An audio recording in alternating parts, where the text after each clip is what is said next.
kembali lagi di Cyber World, Be Smart and Critical Thinking di Mata Milenial Indonesia TV, Matanya Indonesia. Di segmen ini kita akan membahas mengenai pentingnya threat intelligence dan perkembangannya di Indonesia.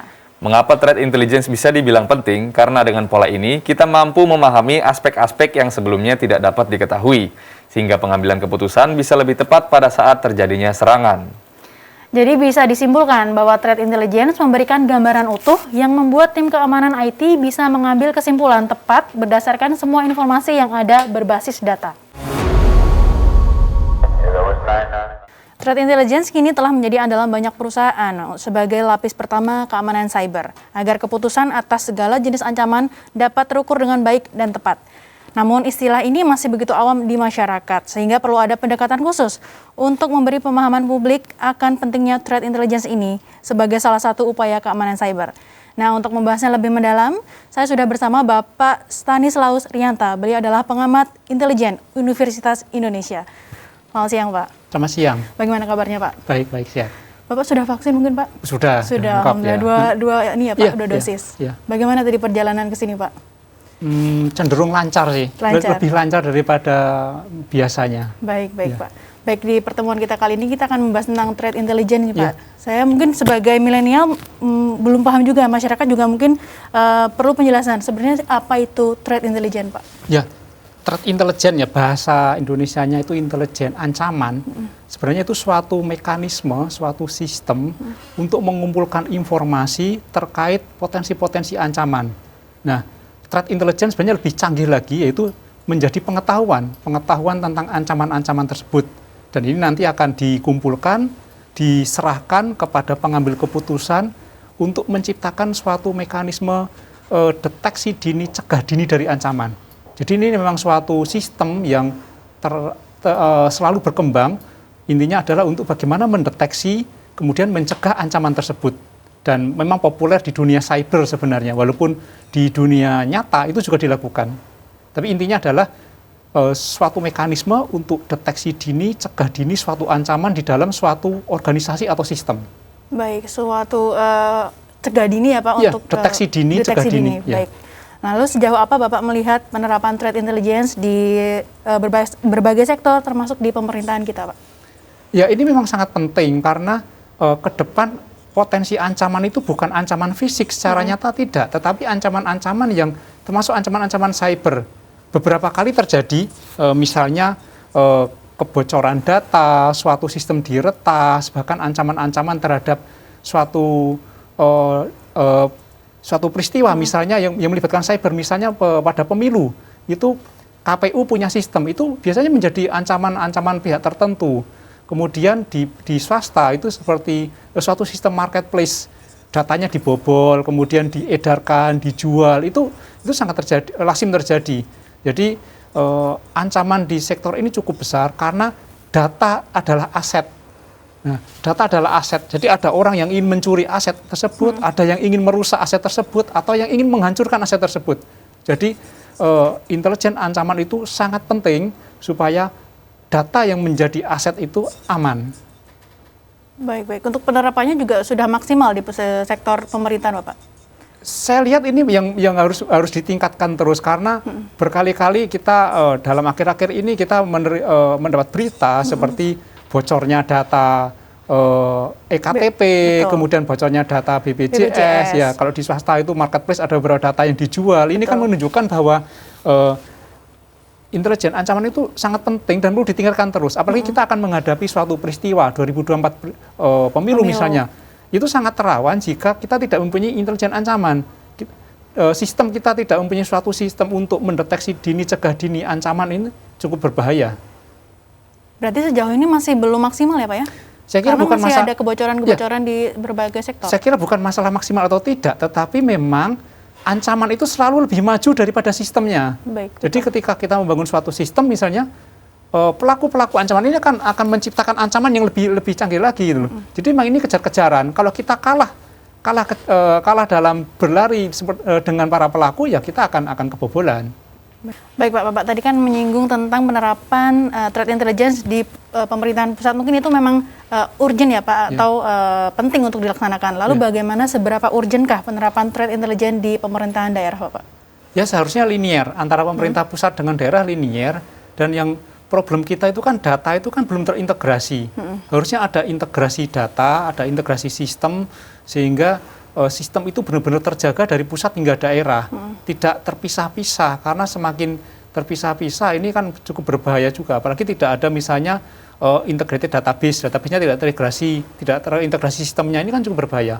Jadi data yang terintegrasi, sistem yang terintegrasi itu penting untuk dibangun di Indonesia. Jadi sebenarnya tidak ada isu, jangan sampai ada isu antara pusat dan daerah terkait sistem, karena yang namanya sistem pemerintahan harusnya e-government itu harus terintegrasi dalam satu sistem. Kalau di pemerintah pusat sudah dilaksanakan, harusnya pemerintah daerah pun mengikuti ya Pak ya. Lalu apa dampak besar yang diberikan dalam penerapan threat intelligence ini terhadap ekosistem digital kita Pak? Ya pasti ketika orang akan memasang atau mungkin akan menggunakan threat intelligence, dia akan perlu infrastruktur, dia akan perlu SDM, dia akan perlu budget di dalam suatu sistem ya. Kalau dalam suatu pemerintahan tentu tidak mudah, karena di dalam suatu pemerintahan memasang seperti ini kan perlu keputusan politik, perlu budget, kemudian perlu SDM yang cukup mumpuni. Dan kalau kita melihat di dalam Indonesia, ini kan perlu kolaborasi juga, karena ada beberapa stakeholder. Misalnya dalam pembuat regulasi itu kan Kementerian Kominfo kan, Kominfo sebagai pembuat regulasi. Lalu dalam pelaksana teknis misalnya, kita sebenarnya sudah punya suatu lembaga yang saya yakin cukup bagus untuk menciptakan suatu intelijen ancaman ini dalam cyber, yaitu BSSN. Baik. Ini kan bisa dimaksimalkan, tetapi memang perlu suatu kolaborasi, suatu kerjasama yang lebih baik lagi, sehingga threat intelligence ini bisa digunakan, digunakan di dalam sistem pemerintahan. Baik Pak. Baik. Dalam pandangan Bapak nih, apa saja tantangan dalam penerapan threat intelligence di Indonesia Pak? Ya tantangannya bagaimana kita bisa melakukan updating pola-pola ancaman, kemudian mampu mendeteksi dan mencegah dini ancaman tersebut. Kalau kita misalnya kita mempunyai threat intelligence yang bagus, tetapi ancaman masih bisa lolos, masih bisa terjadi, itu berarti masih belum maksimal. Tapi yang paling penting adalah bagaimana selalu mengupdate pola-pola ancaman tersebut, kemudian mampu melakukan pencegahan sejak dini. Jadi perlu melibatkan banyak pihak, termasuk melibatkan juga milenial. Kita tahu banyak milenial yang cerdas-cerdas, pintar-pintar itu. Bagaimana mereka dirangkul, misalnya mereka menyumbangkan idenya bagaimana membangun suatu sistem yang aman. Ini kan penting, karena semakin banyak orang dilibatkan, sebenarnya semakin aman sistem tersebut. Ini kan konsep open source kan. Betul. Tapi bagaimana merangkul milenial itu penting juga gitu. Ini suatu tantangan. Semakin eksklusif suatu sistem, maka potensi diserangnya akan semakin besar. Jadi sistem harus dibangun dengan baik, melibatkan banyak pihak, dan yang jelas aman. Baik, Bapak tadi menyinggung tentang milenials. Nah, menurut Bapak nih, bagaimana terhadap SDM dan infrastruktur di Indonesia? Apakah sudah cukup untuk mendukung penerapan threat intelligence ini, Pak? Kalau soal SDM sebenarnya saya tidak khawatir. Indonesia itu banyak orang pintar. Anak-anak milenial itu banyak pintar-pintar. Saya tidak khawatir dengan kemampuan SDM. Tapi terkait infrastruktur, kemudian terkait kebijakan, kemudian terkait budgeting, ini yang perlu ditingkatkan. Tapi yang lebih penting lagi adalah terkait pemahaman masyarakat terhadap pentingnya threat intelligence. Jangan dianggap sepele gitu loh. Kita tuh bangsa yang kelihatannya pemaaf ya, ada EKTP tersebar, BPJS tersebar. Ya udah, 1 minggu 2 minggu ribut, saya itu selesai gitu loh. Betul. Tetapi perhatian kita terhadap ini suatu ancaman itu masih belum itu loh. Jadi ini perlu dipahamkan kepada masyarakat bahwa ini ancaman, ini suatu hal yang serius, maka ya kita perbaiki gitu loh. Kemudian di level atasnya mungkin ada keputusan-keputusan politik mungkin yang memang ini penting gitu loh. Ini penting sehingga perlu ada peningkatan infrastruktur, peningkatan SDM, termasuk peningkatan budgeting, dan itu sangat penting. Sejauh ini mengenai budgeting bagaimana Bapak? Jadi apakah mungkin masih terbatas atau malah mungkin belum teralokasikan untuk threat intelligence ini, Pak? Ya, ini kan harusnya selalu terupdate ya, bagaimana ancaman yang terjadi, bagaimana situasi yang terjadi, lalu bagaimana pencegahannya, itu harus terlalu terupdate kan. Nah, bagaimana mengupdate itu, apakah perlu infrastruktur yang lebih besar? Saya kira perlu komunikasi yang baik ini terkait dengan yang memutuskan soal anggaran dan lain-lain. Jangan sampai ketika ancaman terjadi nggak ada anggaran. Ini kan sangat krusial. Beda dengan misalnya bencana alam itu kan, selalu ada budgeting yang siap digunakan. Tapi ketika nanti ada bencana cyber, apakah kita siap? Ini harus kita tanyakan lagi kepada stakeholdernya, Kominfo, BSSN. Apa kita siap jika kita ada bencana cyber misalnya atau ancaman cyber yang sangat besar itu? Tentang bencana cyber, seberapa nyatakah sih Pak bencana cyber di Indonesia Pak? Ya, tahun kemarin kita kan pernah ingat ada gangguan sistem di perbankan, ada gangguan sistem perbankan, dan itu sebenarnya saya melihat ini adalah sebenarnya potensi bencana cyber. Bayangkan ketika suatu sistem perbankan semua macet misalnya, bank milik pemerintah, orang tidak bisa menarik duit, orang tidak bisa melakukan transaksi keuangan, itu kan suatu bencana kan, aktivitas masyarakat akan terhenti gitu. Ini cukup berbahaya. Bencana cyber lain, seandainya nanti sistem misalnya PLN menggunakan sistem cyber untuk misalnya untuk melakukan aktivasi listriknya atau apa, ini kan juga cukup berbahaya kan. Semakin Internet of Things itu semakin diterapkan di masyarakat, sebenarnya ancaman bencana cyber ini cukup berbahaya juga gitu loh. Sekarang orang tidak mempunyai saluran internet aja udah panik. Betul. Tidak punya kuota aja panik gitu loh. Ini kan menunjukkan sebenarnya orang ketergantungan semakin tinggi. Semakin tinggi ketergantungnya orang terhadap internet, potensi bencana cyber ini dampaknya akan semakin besar terhadap dia gitu loh. Jadi memang harus diwaspadai, apalagi nanti ketika ada cyber terorisme misalnya. Ketika seorang teroris melakukan aksi-aksi teror bukan di dunia nyata tapi di dunia maya. Banyak data menyebutkan bahwa banyak teroris yang memang menguasai cyber.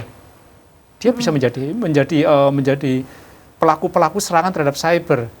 Jadi ini harus diwaspadai. Jadi memang ini menjadi concern kita untuk kita semua di sini bahwa bencana cyber ini sangat besar potensinya terjadi di Indonesia.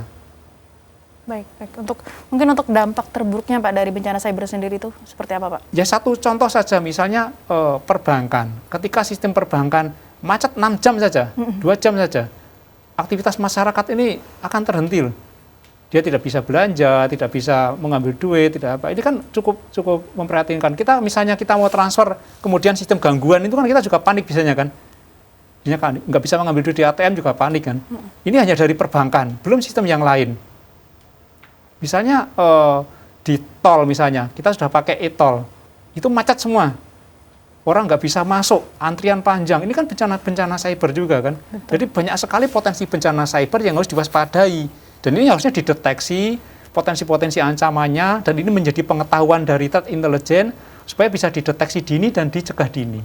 Baik, deteksi dini, cegah dini untuk agar mencegah sesuatu yang buruk terjadi di Indonesia Bapak. Lalu Pak, sejauh ini Bapak melihat bagaimana tentang keefektifan penerapan threat intelligence di Indonesia? Apakah masalah yang sekiranya harus segera dituntaskan Pak? Kalau secara umum mungkin kita memang harus lebih meningkatkan lagi ya. Karena terbukti ada beberapa kebocoran seperti EKTP, BPJS, tetapi kita sebenarnya juga punya suatu peristiwa yang menunjukkan bahwa kita mampu. Itu terjadi ketika pemilu kemarin. Ketika pemilu kemarin, server KPU kan memang mendapat ancaman yang luar biasa, tetapi berhasil dicegah, berhasil ditanggulangi, dideteksi dan dicegah. Ini kan adanya peran serta beberapa lembaga yang misalnya BSSN, kemudian Kominfo, dan lembaga-lembaga intelijen lain.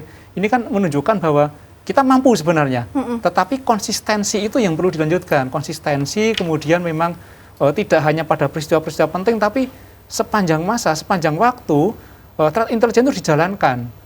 Karena ancaman-ancaman itu kan tidak hanya seketika terjadi. Dalam dunia nyata misalnya, jika ada suatu ancaman masuk mempengaruhi misalnya data ini dipakai untuk informasi pengambilan keputusan. Misalnya data orang miskin, untuk keputusan anggaran, untuk menghitung anggaran data orang miskin untuk bantuan sosial misalnya. Jika data ini diubah, direkayasa, diserang, kan akan terjadi keputusan yang berubah kan. Betul. Nah, inilah pentingnya threat intelligence sehingga keputusan-keputusan kebijakan pemerintah itu tetap tepat dan memang bermanfaat bagi masyarakat. Baik. Bapak tadi kan menyampaikan bahwa dulu juga pernah ada KPU, data dari KPU bocor untuk masalah pemilihan umum, tapi masih juga terulang sampai saat ini. Apakah tidak ada pengupdatean sistem Bapak untuk threat intelligence ini?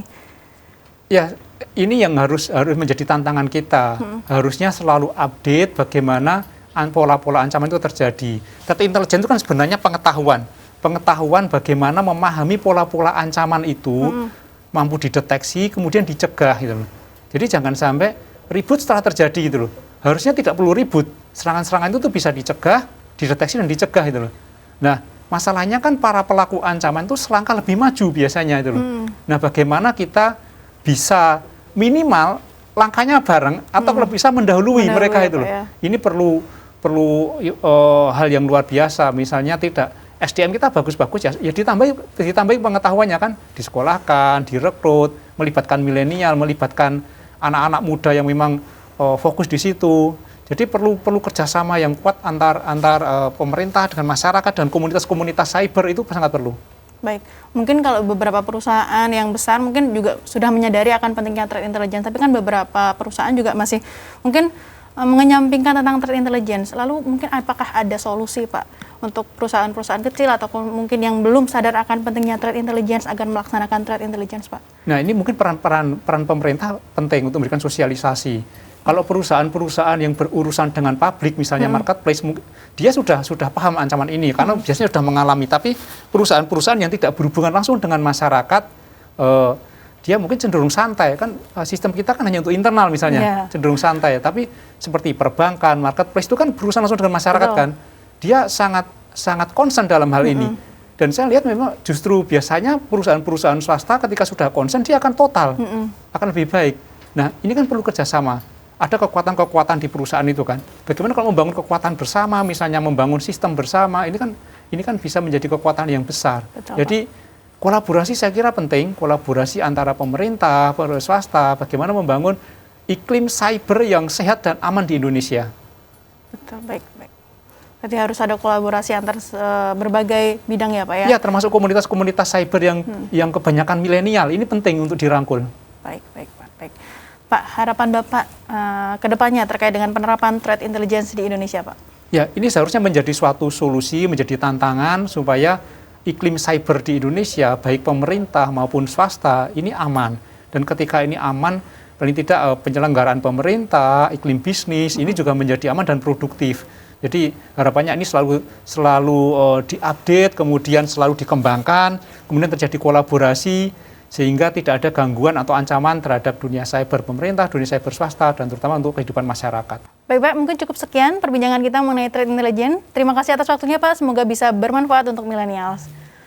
Baik, millennials, cukup sekian perbincangan kami tentang threat intelligence bersama Bapak Stanislaus Rianta, pengamat intelijen Universitas Indonesia. Semoga dapat bermanfaat untuk millennials. Tetap di Cyber World, be smart and critical thinking, di mata milenial Indonesia TV, matanya Indonesia.